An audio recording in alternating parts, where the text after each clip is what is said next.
Hi there, this is Robert Thibodeau, MayflowerBookshop.com. Robert Thibodeau from Mayflower Bookshop in Berkeley, Michigan. And I just came out with a new book, Earth Invisible, 21 Poems. And I'm the author of Astrological Aspects of the Art and a nice book on radical, crazy ideas I have on the Kabbalah and Tarot. Hermetic Rosicrucian Grail Tarot. Yes. And today, I would like to share with you, in my wish to enlighten, educate, edify, and entertain, although some of you, it would be awe entertainment. And that's not all bad, because it keeps you in the game. But what I've been always trying to do is to, I think it's a quality I have to just share knowledge that I have. I mean, I remember Gaelic Rimshay telling me that he thought I was a unique expression of something good, I think, because I would share what I have rather than use it to divide and conquer or pirate wealth of some sort in the ego enterprise. I don't know what I'm even trying to tell you, except that I want to share with you something very important. And if I had time, I would share with you all the fairy tales and how they depict a certain process of individuation and coming to one's true self, work and joy and revelation and wonder. Today I want to share with you Rumpelstiltskin.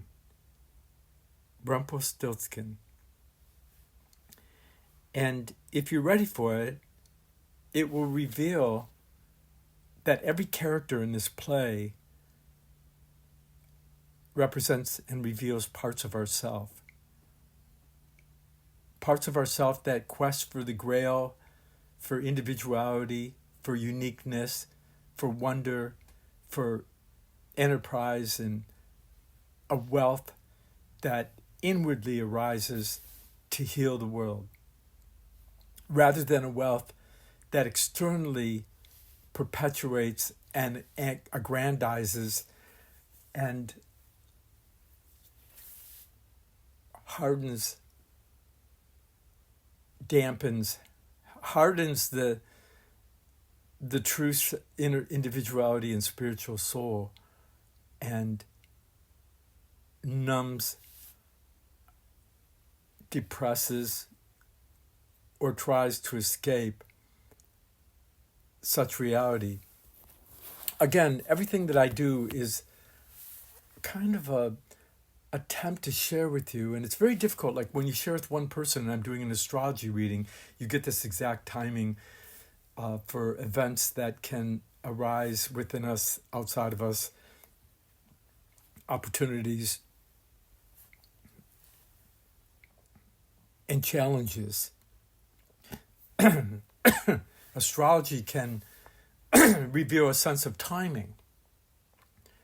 Whereas when it comes to enlightenment, each of us has an individual path, just like the astrology chart.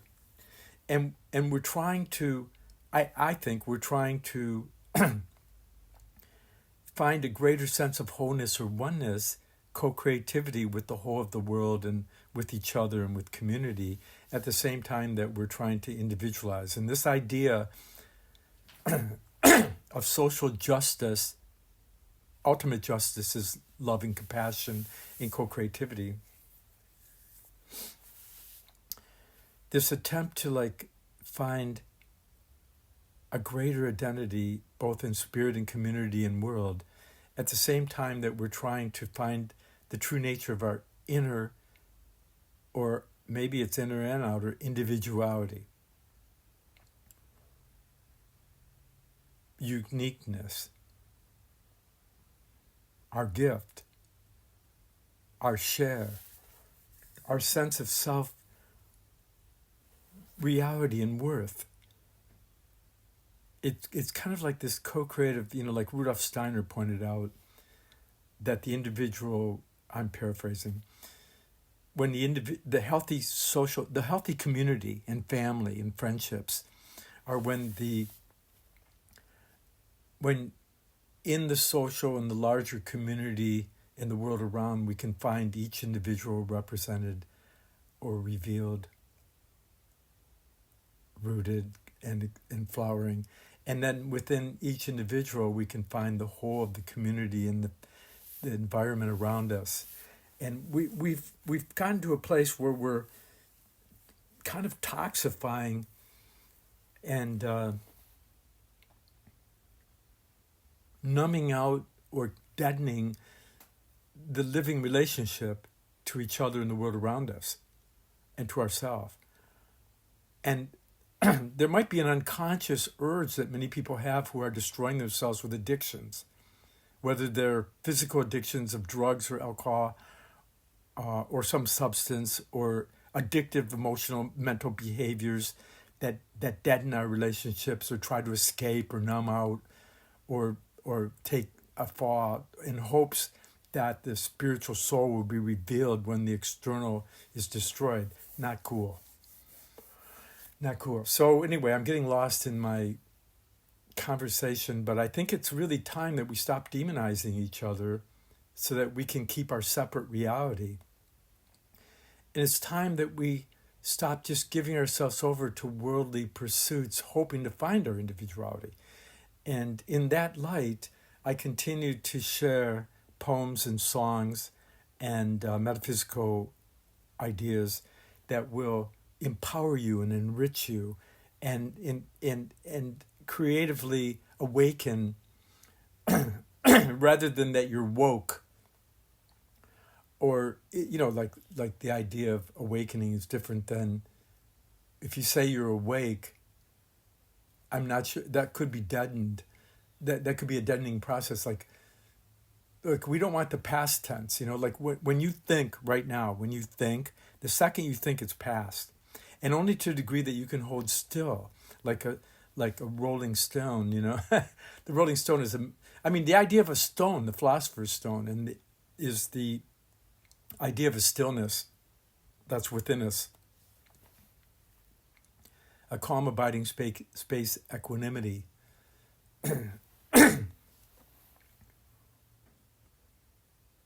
Something within us that, oh, by the way, if you hear grunts and groans, that's not me, that's my dog. He wants to go for a walk and instead of listening to me talk. Which you may too, but we're going to get to this fairy tale right here. I think maybe that's what he was telling me, get on with it. So the idea of making gold is to find wisdom and insight, and it takes a certain amount of stillness or stone-free thinking, as Jimi Hendrix would say. Okay, Rumpelstiltskin. Once there was a miller who was poor, but who had a beautiful daughter. Again, the miller's us, the daughter's what we're trying to birth or what we did birth, trying to enter the world with a new sense of feel and thinking. And Rumpelstiltskin, there's a secret that will blow your mind, I think, when I tell you later.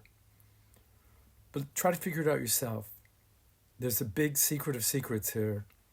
Once there was a miller who was poor but who had a beautiful daughter. Now it happened that he had to go and speak to the king, and in order to make himself appear important, he said to the king, I have a daughter who can spin straw into gold. Hey, do you know anybody that's always trying to make more and more gold? Okay. The golden wonder.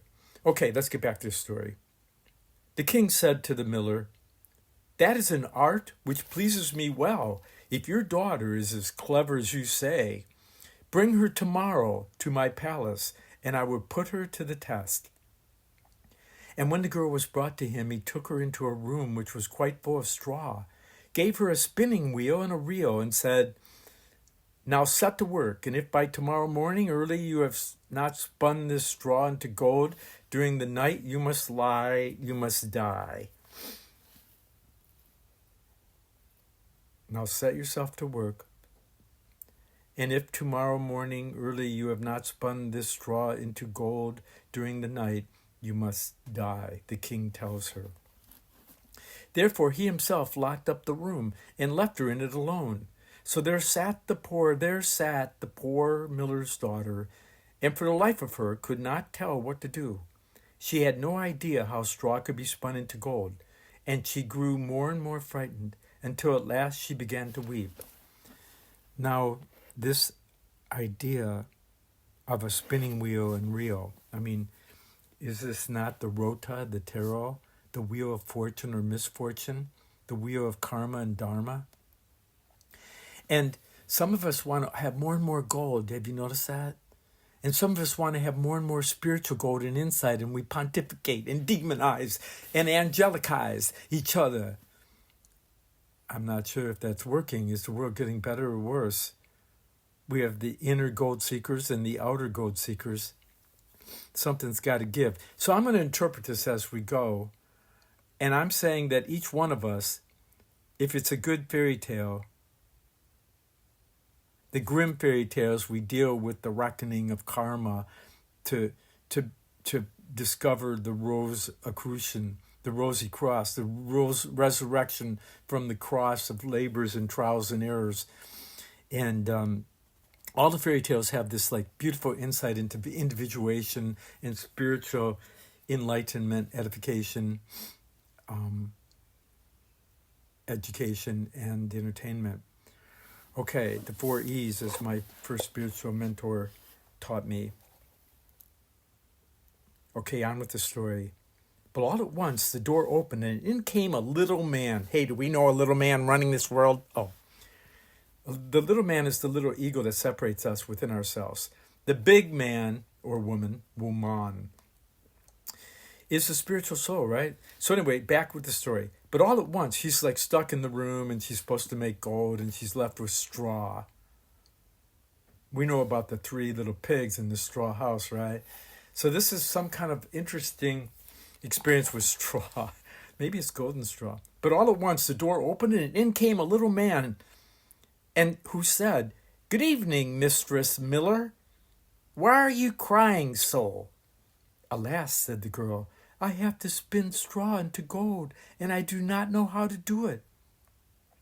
"What will you give me?" said the mannequin. The mannequin. If I do it for you, my necklace I'll give you," said the girl. The little man took the necklace, seated himself in front of the wheel, and whir, whir, whir, 3 turns, and the reel was full. Then he put another on, and whir, whir, whir, 3 times round, and the second was full too. And so it went until morning, when all the straw was spun, and all the reels were full of gold. By daybreak, the king was already there, and when he saw the gold, he was astonished and delighted. But his heart became only more greedy. "Hey, do you know anybody like that?" Okay, we don't have to look far. But when we look within, real change takes place. It's not hard to see. It's not hard to see, my friends, that Rumpelstiltskin could be Trumpelstillskin. Oh my gosh, you're kidding. No, I'm not kidding. Because that lives within each one of us. And because we're kind of selfish and we're fearful of our own transformation of our separate self into a wholeness self, we're afraid of losing a ground that's sinking. We demonize other people and blame other people for the good and bad, and we're needy, greedy. Okay, needy, greedy. Okay, here we go. The nitty-gritty. Wouldn't it be great if we had time to go through all the fairy tales?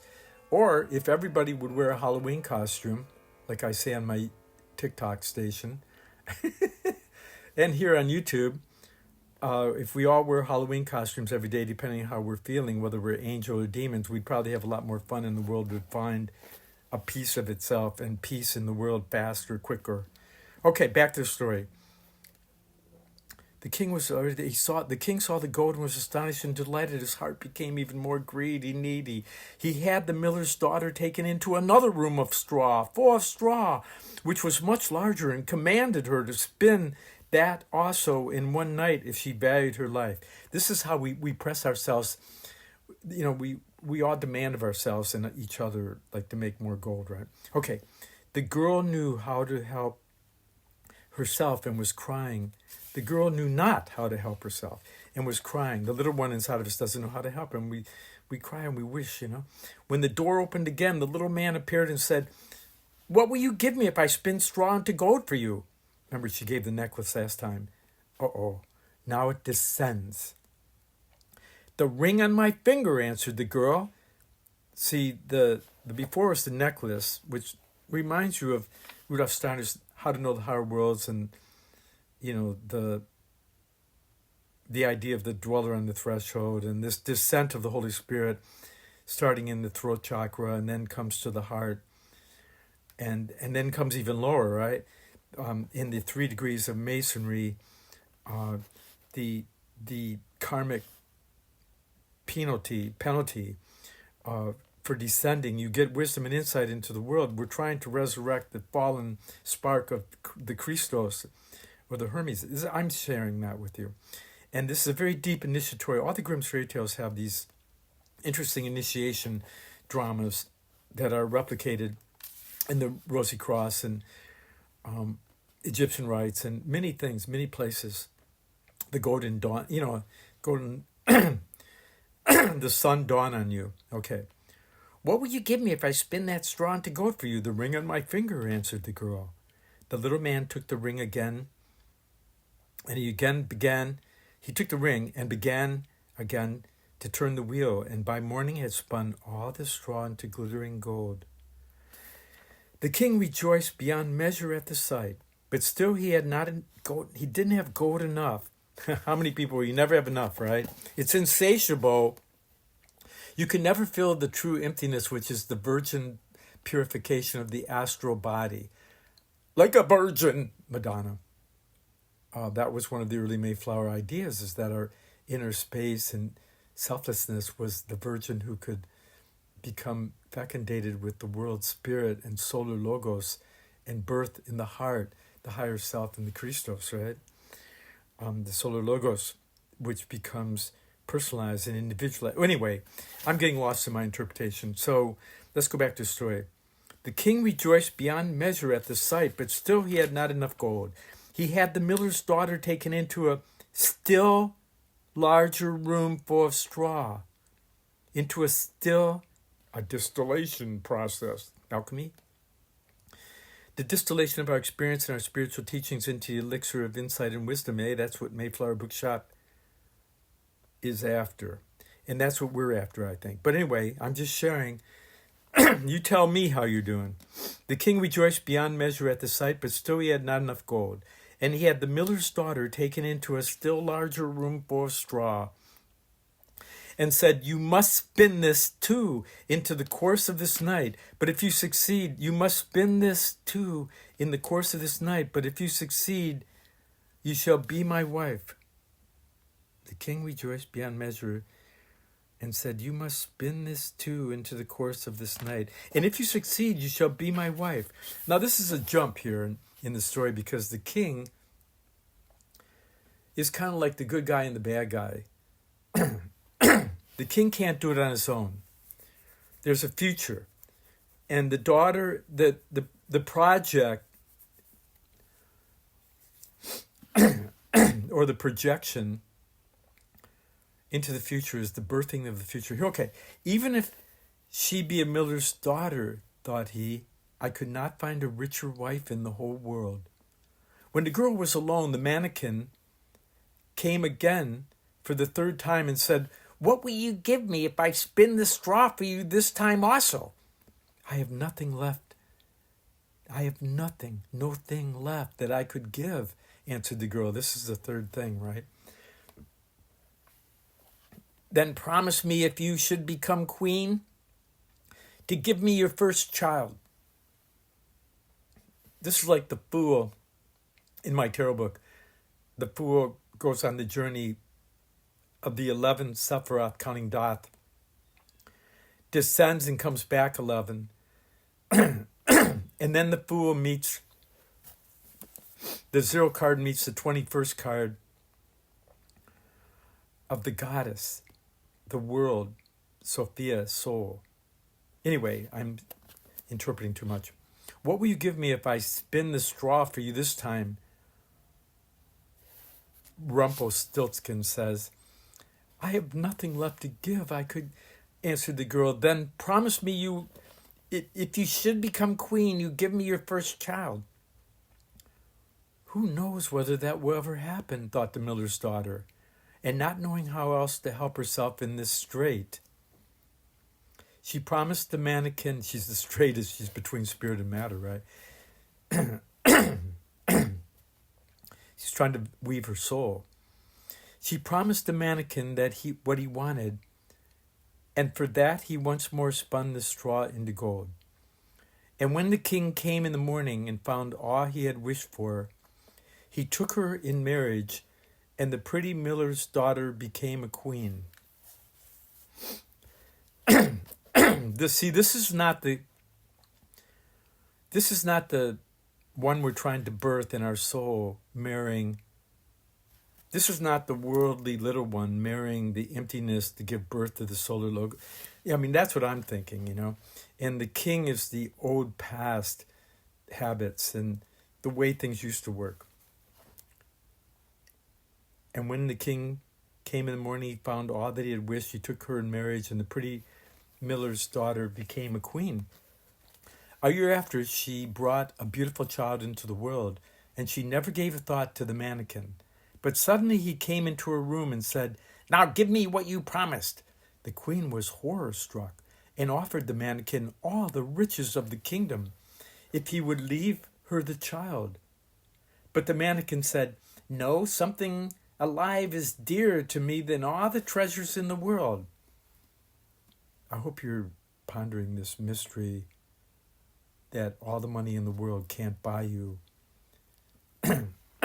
a future that matters to the spirit, and a spirit that manifests in daily life.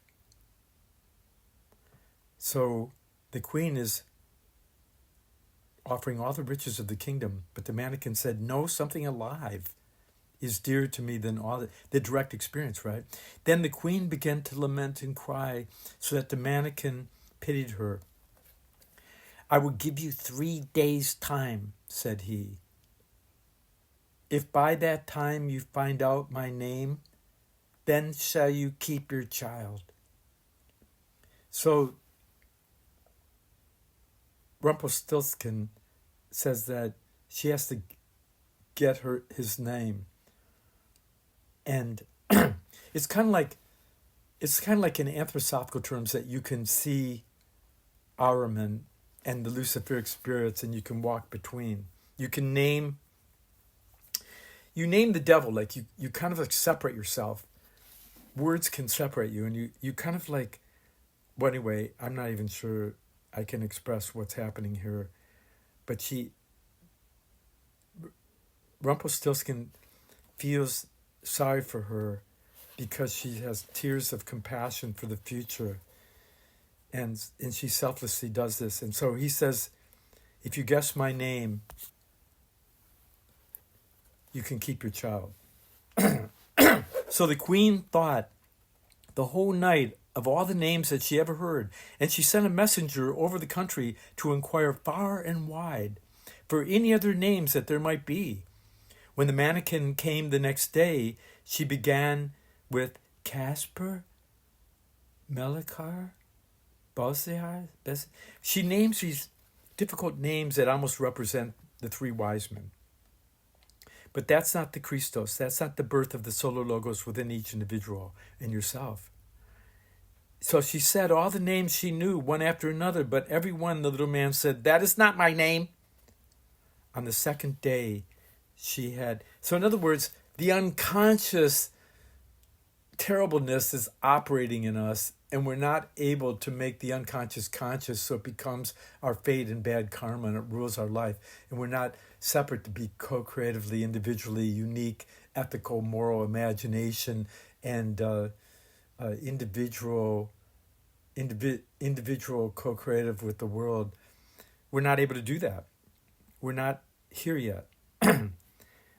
So there's this threefold making material gold of the physical, emotional, mental. And now the higher Trinity is trying to be called upon, and we have to awaken to it. And so there's a lot going on in the sense of initiation and enlightenment and individuation and awakening co-creativeness and the higher mind, love, truth, compassion, truth. So the mannequin, interesting term, says that's not my name. On the second day, she had inquiries made in the neighborhood as to the names of people there, and she repeated to the mannequin the most uncommon and curious. Perhaps your name is Short Ribs, or Sweet Shanks, or Lace Leg. But he always answered, that is not my name. On the third day, the messenger came back again and said, I have not been able to find a single new name. On the third day, the messenger she had sent out came back and said, I have not been able to find a single new name.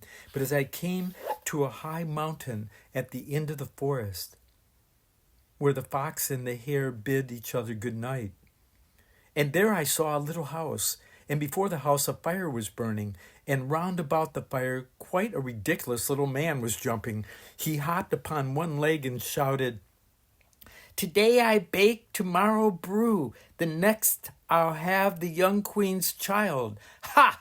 Glad am I that no one knew that Rumpelstiltskin I am styled. You may imagine how glad the queen was when she heard the name, and when soon afterwards the little man came in and asked, Now, Mistress Queen, what is my name? At first she said, Is your name Conrad? No. Is your name Harry? No.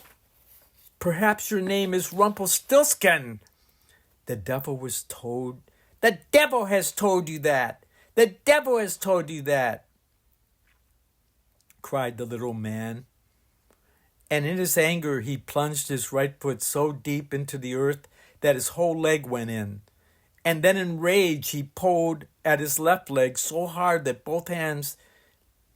with both hands that he tore himself in two. Now let's get this again. She names him Conrad and Harry. So this very well could be the head and lower third of the body.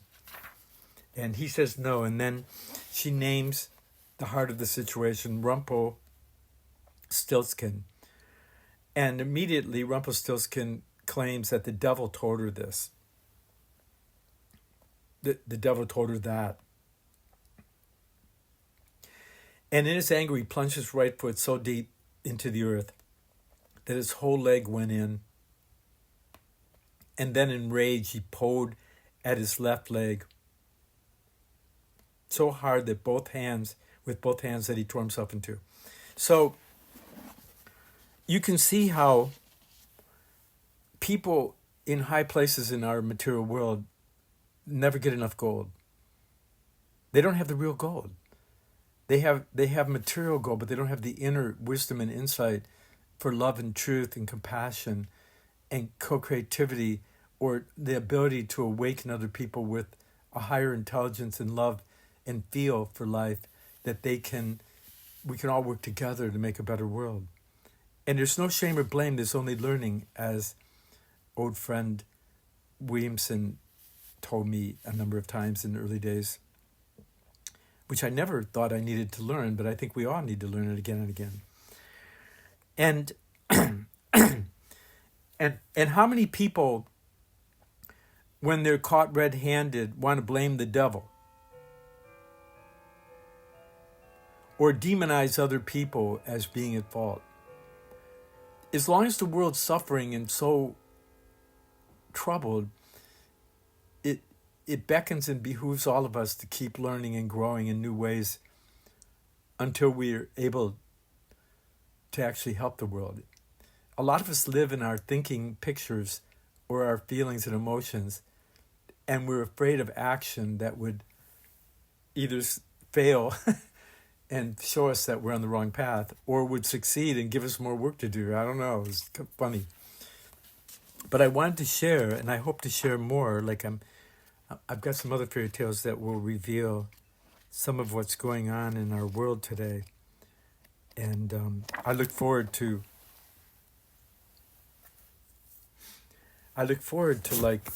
sharing with you more spiritual, metaphysical ideations and ideas and revelations and wonders in the fairy tales and from books in the Mayflower Bookshop and spiritual teachers. So one of the things that I think is that whether you're hearing spiritual ideas, religious ideas, philosophical ideas, practical ideas, unless they work, and they work not only in your favor, but the favor and better the community and the environment and the world around us.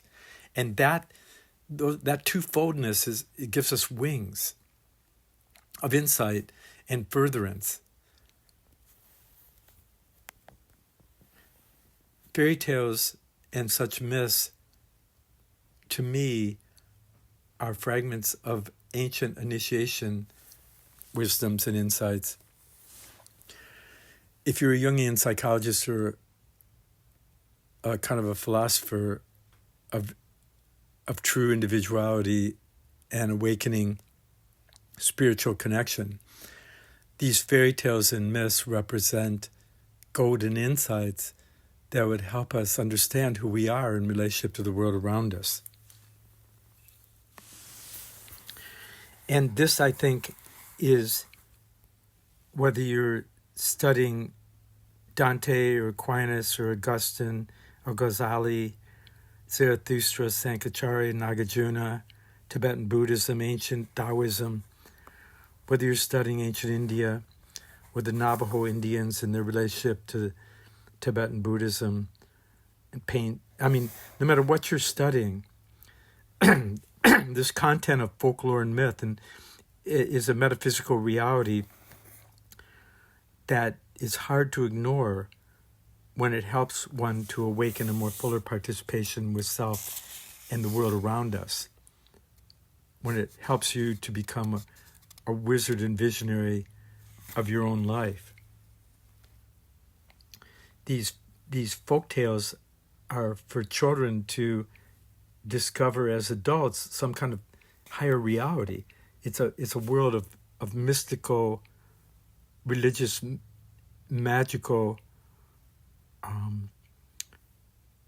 truths that awaken a presence that both is temporarily passing and a stillness that gives us a more permanent resolve and awakens a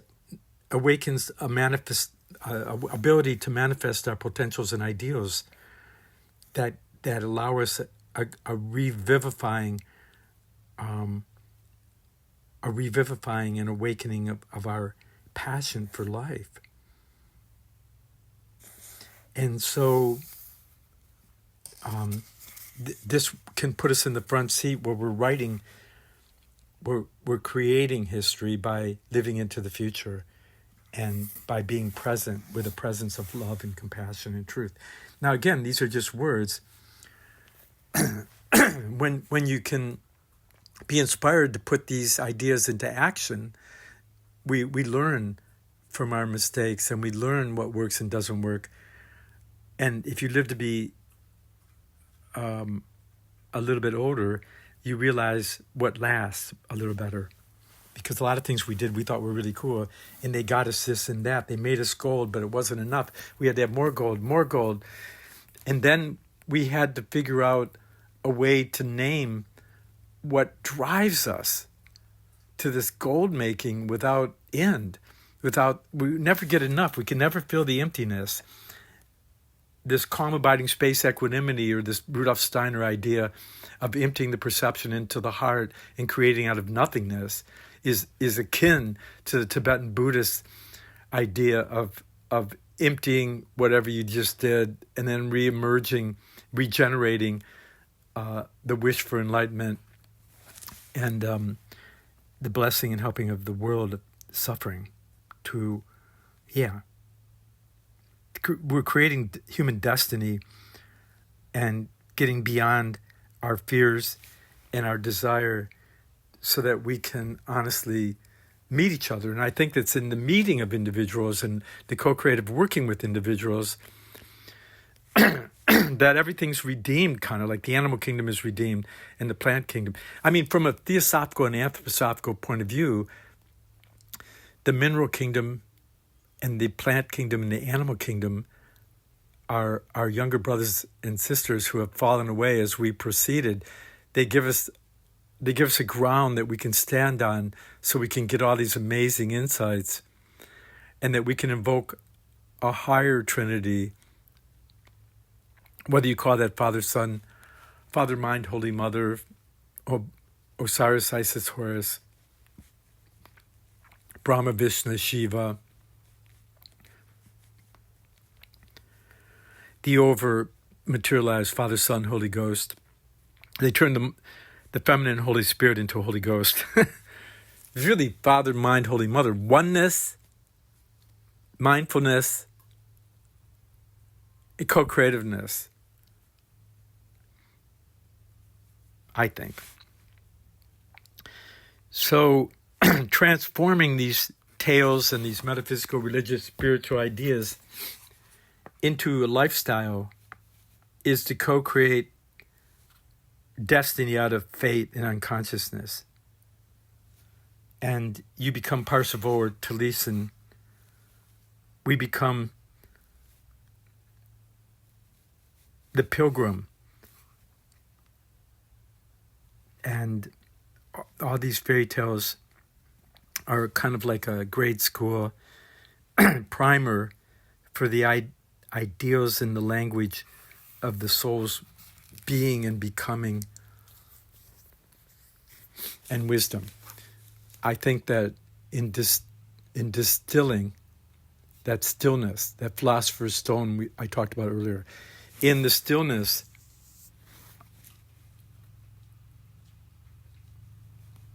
we distill our experience and these spiritual teachings in our stillness, in our selfless wish to be happy and help others be happy in lasting relationships. I think there's something to be had here. So I hope you enjoyed my fun and very serious retelling or telling of the story of Rumpelstiltskin, which we could easily apply to Trumpelstillskin, the Trumpster. The Trumpster dumpster, or is it the Trumpster trumpet of revelation and insight? Because everybody is a brother and sister. And at some point we need to work with people rather than demonize and estrange them and marginalize them. And I think that the people who are like mean in this world, they're like just so frustrated being pushed down and marginalized, and they're wanting, or they needy. They're not needing the bread of higher consciousness to arise. They're needy to try to fill the emptiness that is killing them, you know. And I think the Klingons are the bad guys, and are clinging to form rather than rediscovering form from our limitless potential of Holy Spirit within us in relationship to the world, our sense of oneness with all life, and our sense of separateness, so that we can be out of freedom, moral imagination, and ethical individualism, which really has a lot to do with Rudolf Steiner's philosophy of freedom, his original version, and the rewritten versions, and retranslated. I mean, the problem with all books that have a different language and have been translated into English, you have to take a lot of freedom there to interpret it. And when you can interpret it in such a way that it works in your day-to-day life to better the world and each other, I mean, that says something. You'll know them by their fruits. You'll know them by their deeds. You'll know them. Buddha and Jesus said that. So when we find a way of working together with all the religions and philosophical, metaphysical, spiritual systems, and how we can make any one work together with all the other ones, I think that's an important thing if we want peace in the world. So this is my contribution. If you like it, I hope you subscribe. I hope you think about donating to pay for all this time and work and electronic media. I hope that you turn everything off once a day and meditate for 3 to 5 minutes a day. I hope that you can think about books from the Mayflower Bookshop, which is a great collection of all the spiritual books I could find in the world, especially in English. And I hope that you think about taking a good look at Rudolf Steiner, H.P. Blavatsky, Osho, Tibetan Buddhism, Neoplatonic books, Alexander Wilder, Hermetics, the Kabbalion, Manly Haw, the yoga books like Iyengar and Vivekananda, Ramacharaka. You can look into purifying your diet, and getting exercise and meditating is the most important thing. So I've talked too much here. If you benefited from it, great. If I just entertained you, which I hope I did, I hope you get something edifying for your journey, and that we can continue to educate and help lead each other out from our dilemmas into a greater sense of family and community. Om Mani Padme Hum. May all beings find happiness and the roots and causes of lasting happiness. Be at peace, my friends. Talk to you again a little bit down the line. This is Robert from MayflowerBookshop.com.